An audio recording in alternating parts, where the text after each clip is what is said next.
All right, let me get this camera down here straight for just a minute. Good morning and welcome to 5 Minutes or More, Pastor. It is Monday, excuse me, November 23rd.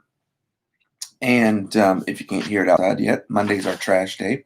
So trash is picking up outside. Um, Good to see some of you this morning. I hope you're doing well this morning on a Monday. I know it's Monday. Understand that. Hopefully, for many of you, it's a short week.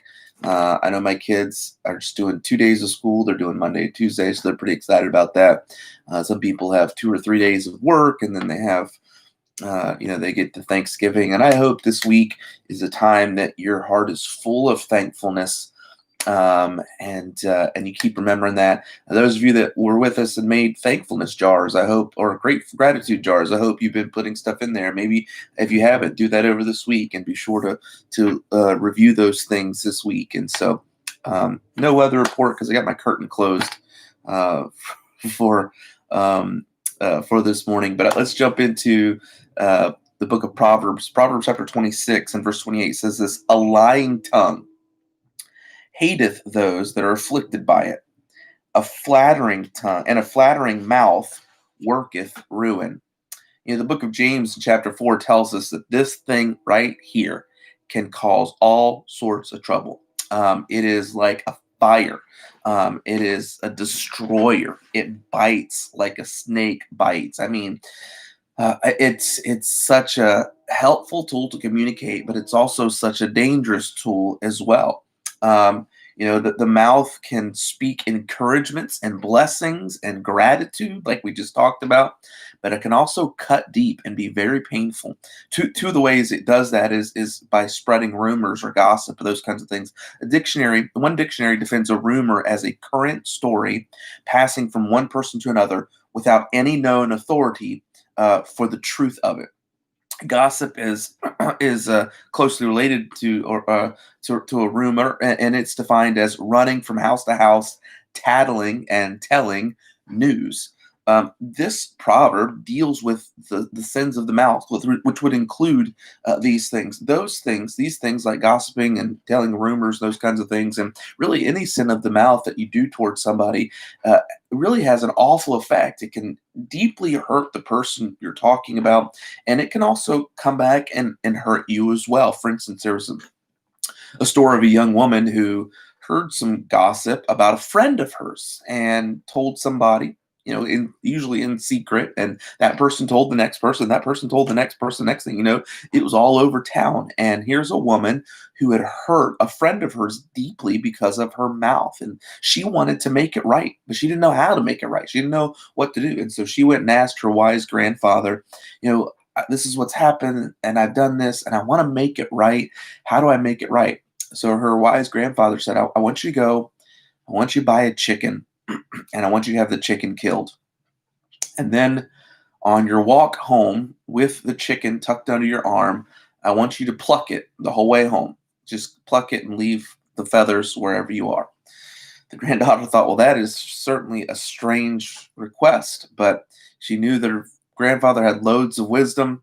And so she said, all right, if that's what you think I should do, that's what I'll do. And he said, he said, tomorrow, I want you to come back and see me. And so that day she went and she got a chicken, she killed it. And the whole way home, she plucked it till she got home. The next day she got up, she went and saw her grandfather and said, okay, I did what you told me to do. What do you want me to do now? And he said, now I want you to go back and I want you to pick up all of those feathers that you plucked. And she looked at him and said, how am I supposed to do that? By now they've all been trampled, they've all been blown away, they're all over the place. I can't track down all of those feathers. And he looked at his granddaughter and he said, now you have a better understanding of what you've done. He says, once those words have come out of your mouth, it's like a plucked feather. And now you want to take them back, and you can't. He said, the reality is that the damage has been done with your words, and you can't take them back. And he said, you can't take them back, but now maybe you have a better understanding or better grasp on how to be able to ask your friend for forgiveness, now that you have a better understanding of what you've really done. And that's the danger of the mouth. You've heard it from many people, wise people, maybe a pastor, maybe a friend, maybe a teacher, about thinking through before you open your mouth, and they've used the acrostic think before you speak, right? Think before you speak. Is it true? T, is it true, right? H, is it helpful? I, is it inspiring? N, is it necessary? K, is it kind? Is it true? Is it helpful? Is it inspiring? Is it necessary? Is it kind? Use that filter to open your mouth and to speak. And if the words don't meet this criteria, then we're better off just keeping our mouth shut. I encourage you, try it. It works. And I know some people are much easier for them to control their mouth than other people. I mean, even people. I mean, I was telling Cassie the other day. I was like, part of my job description is to talk. Like I talk a lot, and I like to talk anyway. But I typically try not to use harmful speech towards people or about people. I wanna be truthful and helpful and inspiring and necessary and kind.